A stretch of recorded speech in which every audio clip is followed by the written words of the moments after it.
Shalom, nous allons étudier le DAF, Lamed Gimel dans Masachet Minachot, et nous reprenons à l'avant-dernière ligne du DAF, Lamed Bet, Amud Bet, plusieurs halachot, toujours dans le domaine des mezuzot. Amar Rav Yudah Amar Shmuel, au nom de Shmuel, Mitzvah l'anicha betor chalalo shel petach. La mitzvah de la mezuzah est de la placer dans le chalalo shel petach, c'est-à-dire dans l'endroit qui est considéré comme étant encore la porte et non pas dans la partie extérieure. Donc on m'a dit pshita, c'est évident. Bisharecha marachamana, c'est marqué que il faut écrire la Torah et ses versets. Bisharecha dans les portes et non pas à l'extérieur. On m'a dit salkat atachamina, tu aurais pu penser. Koïd va marava, qui est comme les notre halacha de Rava qu'on verra un peu plus tard, que mitzvah lanicha, vetefach hasamoch lerchutarabim, qu'il faut mettre cette mezouza dans le tefar, donc à peu près dans les 10 centimètres, qui sont le plus proches de l'extérieur. On aurait pu penser que finalement, plus on s'en éloigne, mieux c'est. On verra que c'est entre autres pour tomber en premier sur la mezouza. Donc, j'aurais pensé que plus c'est à l'extérieur, mieux c'est. Kamashmalan, que c'est à condition que ça reste évidemment dans l'intérieur de cette porte. Amar Rav Yudah Amar Shmuel, toujours une halakha de Shmuel qui est citée par Rav Yudah, Ketava al shnei dapim psula. Si on a écrit les brachot de la mezouza sur 2 colonnes dans le parchemin, c'est pas soul. L'agma objecte, métivé, avec une braïta. La braïta dit Ktava al shnei dapim. Si la mezouza a été écrite sur 2 colonnes, Venicha bishne sifim, et qu'après, on a finalement séparé le parchemin en deux, et on l'a mis à 2 endroits espacés. À ce moment-là, c'est psoula. Et donc la Gemara ici fait une déduction. On voit bien que de cette braïta, ce qui pose problème, c'est que ce soit en 2 colonnes et dans 2 endroits de la porte. Sous-entendu, si c'était dans le même endroit en 2 colonnes, ce serait bon. Abessa fechad. Ah, si c'est au même endroit, c'est que Shira.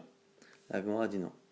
Reouya lishne sifim kama. Même la braïta, en réalité, ne regarde que le problème de la forme avec laquelle on a écrit, donc la forme par colonne. Et quand on dit que ça a été placé à 2 endroits différents, c'est parce que une fois que c'est fait sous forme de colonne, eh bien c'est apte à être placé de manière séparée. Mais en réalité, même si ça ne l'est pas séparé dans le placement, ça reste problématique à partir du moment où l'écriture de la mezouza a été faite de cette manière. Toujours, Amar Avila Amar Shmuel, Bemzouza alach achar hekeratzitz. Dit ici Shmuel que pour la lacha de la mezouza, on va en fonction de ce qu'on appelle heker atzitz.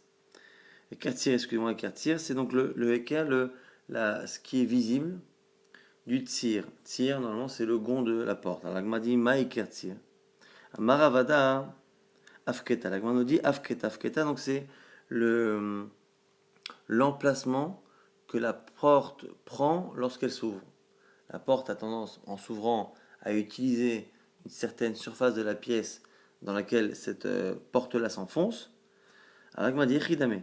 Kegon pitra debe trebate, ben begabre, lebe naché. Alors, il nous dit du coup, dans quel cas on a besoin de cette halakha-là. C'est lorsque l'on a une porte qui est entre 2 pièces qui chacune ont une porte vers l'extérieur. Par exemple, dans une maison dans laquelle on fait une distinction entre une salle pour les hommes et une salle pour les femmes. Ici, quel est le problème? Lorsque on met une mezouza, on a une mezouza de tomber en premier sur la mezouza quand on rentre. Et donc, la mezouza doit être à droite dans le sens de l'entrée. Donc, quand je viens à l'extérieur, évidemment que la porte d'entrée, c'est le plus facile. Mais les autres portes en général, il y a un sens d'entrée depuis le moment où on est rentré à la maison. Donc, à partir du moment où il est facile de définir de quel côté on rentre, donc le côté qui est le plus à l'extérieur par rapport à la maison et le côté qui est le plus intérieur, on mettra toujours à droite dans le sens de celui qui vient de l'extérieur vers l'intérieur. La problématique est lorsque l'on a une maison qui a 2 portes d'entrée. 2 portes d'entrée, une porte d'entrée pour les hommes, une porte d'entrée pour les femmes, et chacune de ces portes d'entrée donc donne sur une pièce qui est réservée principalement une pour les femmes et une pour les hommes. Lorsque ces 2 pièces-là ont une porte de communication, dans quel sens mettre la mezouza? Comment déterminer ce qu'on appelle le sens d'entrée et le sens de sortie, alors que dans ces 2 cas-là, finalement les 2 pièces sont au même niveau par rapport à l'extérieur et par rapport au fond de la maison. Et donc ce que nous dit ici Shmuel cité par Rav Yehuda, c'est que la manière de déterminer ce qui est intérieur, ce qui est extérieur, c'est en fonction de la porte. Si la porte a tendance à aller vers une pièce, c'est cette pièce qui sera considérée comme étant la pièce intérieure. Et donc c'est quand on viendra de l'autre pièce qu'on devra rencontrer la mezouza sur la droite. Resh Galuta Bana Beta Otralacha Resh Galuta. Resh Galuta, c'était le dirigeant des Juifs de Babel, a demandé, lorsqu'il a construit sa maison, à Malil Rav Nachman, il a dit à Rav Nachman qui était proche de ce pouvoir-là, Kavali Mezousta, mets-moi une mezouza. Amar Rav Nachman lui a dit, Tale Deshe Beresha. Il faut d'abord que tu installes les poutres en bois qu'il y a autour, sur les côtés de la porte, car on ne peut pas le faire. En fait, il lui a envoyé les poutres en bois qu'il devait mettre sur le côté de la porte, en lui demandant de mettre la mezouza dessus. Et il lui a dit non, ça ne marche pas comme ça, on le verra un peu plus tard. Il y a plusieurs reprises. Il faut absolument que le linteau de la porte soit déjà fixé à la porte, à l'ouverture, pour que l'on puisse après mettre la mezouza. On ne peut pas mettre la mezouza avant sur le bois et après installer le bois avec la mezouza qui est déjà dessus. Amar Ravuda Marav, cette fois Ravuda cite une halakha de Rav, que Ravuda étudie à la fois chez Rav et à la fois chez Shmuel, successivement. Donc il peut citer le Rav ou des fois Shmuel, Asa Kemin Neger Psula. S'il a fait la mezouza, Kemin Neger, et ici, Kemin Neger, un Neger en général c'est un charpentier, soit Kemin Neger, comme un instrument d'un charpentier, Neger ici, ça veut dire à l'horizontale. S'il a placé la mezouza à l'horizontale, c'est pas soul. La Gemara dit attends, Eni, Vea Kata Rav Yitzchak Bar Yosef Amar, pourtant Rav Yitzchak Bar Yosef un jour a dit, Kulhu mezouza de Berabi, toutes les mezuzot qui est de chez Rabbi Udanassi, qui mineger avoir avidan. Elles sont faites qui mineger. Et si on traduit qui mineger de la même manière, c'est horizontal. En tout cas, à l'instant, on vient de dire que qui mineger c'est pas soul. Et on nous dit que chez Rabbi Udanassi, elles étaient toutes qui mineger. Ça, c'est la première chose qu'a dit Rav Yitzchak Bar Yosef. Autre chose qu'on étudiera un peu plus tard, c'est que va ipitra nael berabi le bemidrasha, la porte par laquelle Rabbi allait au Bet Midrash, lo havale mezouza, il n'y avait pas de mezouza. Donc ça c'est une seconde question. Est-ce qu'on met une mezouza sur la porte d'un Bet Midrash, à un endroit où normalement on ne dort pas et on ne mange pas? En tout cas, ça c'est la seconde question. Première question, comment Rav peut-il dire que Neger c'est pas soul, alors que chez Rabbi Donassi, les mezouza étaient faites kemin Neger? L'Agma dit, dans l'expression Neger, on peut avoir deux traductions différentes. Lokashia, Ad Avida, qui est Sikta, Ad Avida, qui est Istevira. Alors, Rachid donne plusieurs explications. On va en donner une, la plus simple, c'est que finalement, celle qui pose problème, c'est celle qui est faite, comme on a dit au départ, horizontale. Donc, celle qui est faite horizontale, Rav a dit effectivement que c'est pas soul. Et l'autre, Avida, qui est Istevira, Istevira, il dit finalement, c'est comme la cuisse qui est reliée au genou. Et donc, c'est ça l'expression qui est minéguer. Mais au final, c'est une position qui est verticale. Donc, la distinction qu'il y a entre les deux, c'est que néguer ou pas néguer, c'est une question d'horizontalité. Si c'est horizontal, c'est pas soul. Tant que c'est vertical, c'est caché. Maintenant, la Gemara reprend la deuxième halakha de Rav Yitzchak Bar Yosef. Et ni ve'aou pitrada va'ayel beravuna l'imidrasha. La porte qui permettait à Ravuna, lui, de rentrer au Beth Midrash. Il y avait mezouza. La Gemara nous dit quoi? Haou ragil hava. Là-bas, hein, c'est une question de régularité, une question d'habitude. En réalité, ces portes-là, à quoi servaient-elles? Elles servaient à ce que le rave entre et sorte au Beth Midrash par une autre porte que la porte principale. Pourquoi? Parce que s'il rentre par la porte principale, il passe devant ses élèves. En passant devant ses élèves, ils vont chacun se lever. Il ne voulait pas les déranger, en général, et encore moins pendant l'étude. Donc il avait une porte, au fond, à côté de sa place assise, qui lui permettait d'entrer et sortir sans se faire remarquer, et donc sans déranger les élèves. Et pourquoi une fois on nous dit que chez Ravuna, il y avait des mezuzot dans cette porte-là, et chez Rabbi Danassi, non? Parce que elles étaient plus ou moins utilisées. Amar Rabbi Amarav, Bemzouza alach achar ragil. Une halakha ici particulière citée par Rav, même si la suite de l'Agma pourra donner l'impression que on contredit cette idée, mais pour l'instant on nous dit quoi? Que lorsque l'on a pour la même pièce deux portes d'entrée et qui sont utilisées, qui viennent du même endroit, eh bien on va privilégier la porte qui est la plus utilisée. C'est elle qui aura une mezouza. Donc si, pour arriver à une même pièce, et en venant du même endroit, on met deux portes, c'est la porte principale qui aura une mezouza et l'autre non. Et donc c'est la distinction. Chez Rav Yehuda Hanassi, la porte qui n'avait pas de mezouza pour rentrer était une porte qui était très peu utilisée.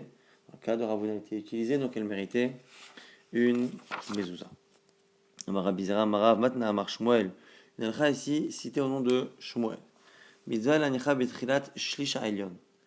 La mezouza, la mitzvah est de la placer dans le tiers supérieur de la porte. Donc on a le côté droit de la porte, on mesure la hauteur, et donc le tiers de cette longueur-là, dans la partie supérieure, on la mettra. Ça c'est Shmuel. Ravuna Amar, Magbia mina karka atefa, ou machik mina kora tefar, chola petar kulo kashem mezouza. Ravuna, lui, est plus cool et dit à partir du moment où tu exclus le tefar qu'il y a tout en haut, les 10 cm qu'il y a tout en haut, et le premier tefar qu'il y a tout en bas, tout le reste est caché. Ça, c'est une marloquette, donc Amoraim, Shmuel et Ravuna. Alors, le problème, c'est que les Tanaïm, la génération bien avant, a déjà parlé de ce problème-là. Et on ne peut pas, en tant qu'Amora, se retrouver en contradiction avec un Tana. Alors, la grande nous dit, métivé, on objecte, avec une Moraïta dans laquelle Ravuna va se retrouver, mais Shmuel un peu plus difficilement. Magbia mina kakatefar, machik mina koratefar, chola petar kulo kasher, les mezouza dirait Rabbi Yehuda. Rabbi Yehuda nous dit exactement comme Ravuna. Il suffit d'exclure le tefar tout en haut, le tefar tout en bas, et tout le reste du pétard de la porte est autorisé pour la mezouza. Rabbi Yossé Omer. Rabbi Yossé lui dit Ukshartem, Urtaftam. C'est marqué qu'il faudrait les attacher au bras, les paroles de Torah, c'est une allusion au tefillin. Et Urtaftam, et vous les écrirez sur les linteaux des portes, c'est une allusion évidemment à la misa de mezouza. Pourquoi on a parlé juste après l'un de l'autre? Pourquoi on a parlé des tefillin et juste après on parle de la mezouza? Pour nous dire que Makshira Begova, Avktiva Begova, de la même manière que les tefillin sont attachés à la tête en hauteur et même au niveau du bras sur la partie haute, pour nous dire que c'est pareil pour la mezouza, ça doit être sur la partie supérieure de la porte. Alors, ça ressemble un peu à ce que dit Shmuel, mais ça n'est pas complètement Shmuel. Shmuel qui lui a dit que c'était dans le dernier tiers. Ragma dit Bish, Lama, les Ravuna ou Damar Karabi Uda. Ravuna, à la limite, même si il ne fait que répéter Rav Yehuda, ce qui peut être un problème, parce qu'en tant qu'Amora, s'il ne fait que répéter ce que dit un Tana, il a quasi à la halakha comme un tel, mais en tout cas, au moins, il n'y a pas de gros problème à comprendre ce qu'il dit, puisque finalement, il n'est pas en contradiction. Mieux vaut répéter un Tana que le contredire. Donc, il ne contredit personne, il est en accord avec Rabbi Yehuda. Et là, les Shmuel, Damar Keman, comme qui pense-t-il? Loke Rabbi Yehuda, veloke Rabbi Yossé. C'est pas comme Rabbi Yehuda, parce qu'on a vu que Rabbi Yehuda lui autorisait toute la porte sauf le tefar en haut, tefar en bas. Et c'est pas comme Rabbi Yossé qui lui demande la partie supérieure. Amar Abuna Bered Rav Nachman, l'olam qui Rabbi Yossé. La Gemara dit non, il faut dire que finalement il pense comme Rabbi Yossé. Et quoi? Uma Shisha Elyon, Uma Etrila Shisha Elyon de Kama, la Achika Shelo la Achika Minakora Shel Mala, Yotem Mishlish. Donc nous on a pensé qu'il fallait le mettre exactement au niveau du tiers supérieur, donc du 2 tiers quand on parle du bas et du tiers quand on parle du haut. Non, finalement comment on comprend qu'il ne faut pas dépasser il ne faut pas aller en deçà de ce tiers-là. Et donc finalement, ça revient à ce que disait Rabbi Yossé, que finalement c'est la partie supérieure simplement. Lui, il l'a chiffré en disant que c'était le premier tiers. Donc ce n'est pas un endroit précis, c'est comme Rabbi Yossé, finalement, un endroit élevé, donc à partir de 2 tiers quand on parle du bas, jusqu'à la fin de la hauteur de la porte. Amar Rava, halakha de Rava qu'on a déjà vu rapidement dans le premier mood, qu'on voit ici, mitzvah la necha betefar smur neshutarabim. La mitzvah est de placer la mezouza dans le tefar, donc dans les 10 cm du linteau de la porte, mais qui sont le plus proches de l'extérieur. Maïta Alma, quelle est la raison? Rabbanan Amre, Kedeshi Gab Mzouza, Miyad. Selon Rabbanan, c'est pour tomber en premier sur la mezouza. Chanina Misura Omer, et selon Rabbi Chanina, Kiechi c'est intérêt. C'est pour mieux protéger. Pour que la protection soit meilleure, il faut qu'elle soit à l'extérieur. Et justement, par rapport à cela, Amar Rabbi Hanina. Rabbi Hanina nous donne une parabole. Bo esh elokim midat hakadosh baruch hu midat basar adam. Regarde comment il y a une différence foncière entre le comportement de Dieu et de l'homme. Midat basar adam chez l'homme, melech yoshev mibifnim, ve'ha'am mishem rimoton mibachutz. Le roi est à l'intérieur et c'est le peuple qui protège le roi à l'extérieur. Midat hakadosh baruch hu enoken. Le comportement d'Akadosh Baruch Hu n'est pas ainsi. Pourquoi? Avadav yoshvim mifnim. Les serviteurs sont à l'intérieur et lui est bien notre roi. Mais c'est lui le roi qui à l'extérieur se place entre guillemets dans la mezouza pour les protéger chez les mains. Donc c'est marqué Hachem shomerecha, Hachem te garde. Hachem tzilecha, Hachem te recouvre comme une ombre, te protège comme une ombre. Alia yeminecha, sur ta droite. Et donc c'est une allusion entre autres à la mezouza. Darash Rav Yosef, Bere de Rava, Mishme de Rava. Ici, on a cité au nom de Rava. Ya'imik la tefach, dans le cas où on a enfoncé la mezouza sur le côté de la porte, dans le linteau de la porte, mais on l'a enfoncé de plus d'un tefach. C'est-à-dire qu'il y a, à partir du linteau de la porte jusqu'à l'endroit où on voit la mezouza, plus de 1 tefach à peu près, donc 8-10 cm. C'est pas soul. L'Agma dit, bon, ce que dit Rava, on peut peut-être le retrouver dans une braïta. Est-ce qu'on peut le retrouver dans une braïta? Ça permettrait de donner plus de poids à cette halakha. L'Agma dit, même ça y allait. Est-ce qu'on peut trouver une confirmation dans une braïta qui dit quoi? Hinicha befatsin, oshetala alea malben. Donc dans le cas où il a mis la mezouza befatsin dans la poutre, Oshetala ala malben, ou qu'il a mis la mezouza sur le côté, et qu'après l'avoir installée sur le côté, sur le bois, il a placé tout autour des briques, et après on nous dit quoi? Im yesh sham tefar, si il y a un tefar, tzarich mezouza acheret, il faudra remettre une mezouza. Ve'im lav, s'il n'y a pas un tefar, et l'autre tzarich mezouza acheret, il y a besoin d'une autre mezouza. Et donc, dans la première lecture que l'on a, on imagine que c'est exactement la même halakha que celle de Rava, c'est-à-dire que celui qui a finalement enfoncé dans la poutre ou qui a placé la mezouza, mais qui par ailleurs a rajouté après une épaisseur qui fait que la mezouza se retrouve enfoncée de plus de 1 tefar, c'est pas soul, il faut une autre mezouza. Et là, Gemara dit non, ça n'a rien à voir. Cette braïta ne parle pas du tout de notre situation. Kitaniaï, cette braïta, lorsqu'elle a été enseignée, elle parlait de quoi? De pétar, shachore adelet. Elle parlait d'une ouverture qui se situe derrière la porte. Alors c'est un cas un peu particulier qu'on va essayer d'expliquer assez rapidement. On parle ici d'une maison ou d'une pièce dans laquelle il y a un coin. Et au niveau de ce coin de la pièce, on a mis 2 portes. Donc il y a de part et d'autre du coin 2 portes, donc qui vont vers 2 directions, 2 coins cardinaux différents. Mais ces 2 portes-là sont quasiment, se touchent presque l'une l'autre.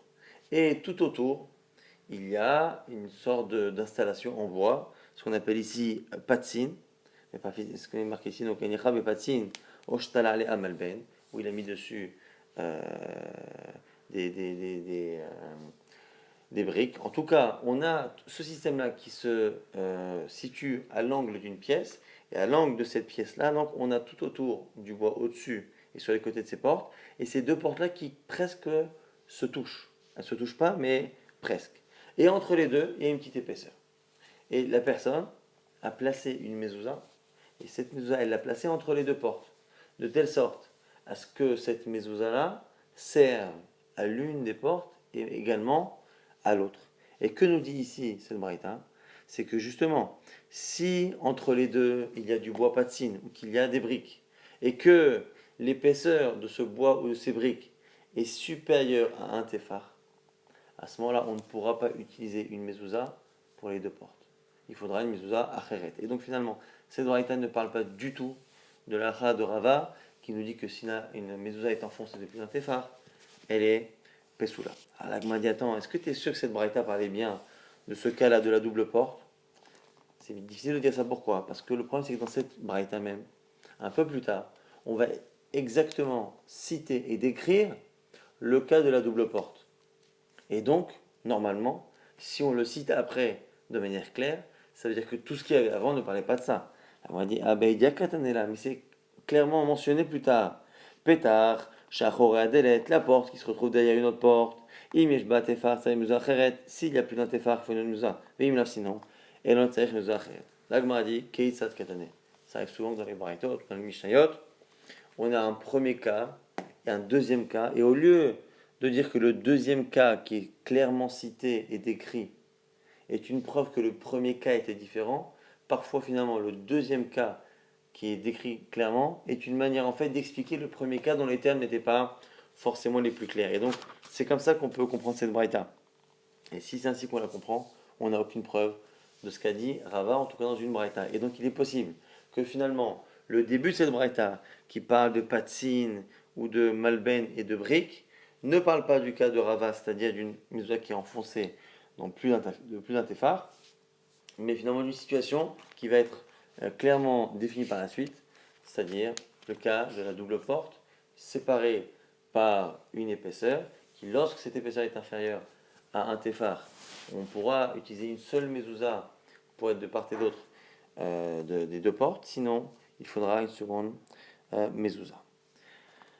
Tana, maintenant on rapproche une braïta. Emila malben shel kanim, choter, shoferet, ou manicha. Celui qui finalement n'a pas mis du bois sur le côté de sa porte, et il a mis des canim, il a mis des roseaux qui sont creux à l'intérieur. Choter, il suffit de couper ces roseaux et de mettre à l'intérieur le parchemin de la maison. Marabacha berede ravalo shanu la she'emid ou balsof khatar. Alors on nous dit ici que la condition, c'est que d'abord il a placé des roseaux qui remplacent plus ou moins le linteau, ou le basof khatar, et après il a coupé, il a mis dedans la mezouza. Aval khatar veiniach ou le basof aimid. Mais si il a d'abord coupé des roseaux, il a mis dedans le parchemin, et il a fixé les roseaux avec le parchemin sur la porte, psoula. Pourquoi? Parce que le problème, c'est que le linteau, ici qui est fait avec le roseau, est déjà préparé à l'avance avec la mezouza. Et on a un problème de terrasser velominaraso. Il faut la faire, il faut la placer, et il ne faut pas qu'elle se retrouve à être placée. Donc il faut placer une mezouza sur un linteau qui existe déjà. Si on met la mezouza sur le linteau et qu'on fixe le tout, ça ne marche pas, on l'a déjà vu, et on revoit cette halakha encore une fois. Amar Rava nous dit Ane, Pitre, Shimae, Pturim minamzuza. Les portes qui sont manquantes, eh bien, elles sont Pturim minamzuza. Alors il m'a dit Maï, Pitre, Shimae, Pligeba, Rav Chumi, Ve'abayossi. Marloket entre Rav Chumi et Abayossi. Khadama delit leotikra, Khadama delit leushkofe. On va ici prendre une des explications la plus simple. Un dit que c'est une porte sur laquelle il n'y a pas de poutre de partie supérieure au-dessus pour soutenir la porte. Et l'autre dit non, c'est une porte sur laquelle il n'y a pas de linteau, donc il n'y a pas de poutre de bois sur les côtés. Amarava Barshila, Amarav Chizda, Arsadra, Ptura Minamzuza. Ici on nous cite une halakha de Rav Chizda. Arsadra en général c'était une pièce dans laquelle qui servait à prendre l'air et en même temps à recevoir la lumière. Donc c'était en général des pièces qui étaient assez longues, dans lesquelles il n'y avait que 3 murs. C'était pas réellement une porte. Le quatrième côté, finalement, ne comportait pas du tout de mur. Et donc, comme finalement c'est simplement une pièce à qui il manque un quatrième mur, ce quatrième mur manquant n'est pas considéré comme étant une porte d'entrée. Et donc il n'y a pas besoin de mezouza. Les fiches n'a pas de simine, parce que justement il n'y a pas sur le côté de linteau de bois, c'est simplement une partie dans laquelle il n'y a pas de mur. Ça c'est la lacha de Rav Chizda.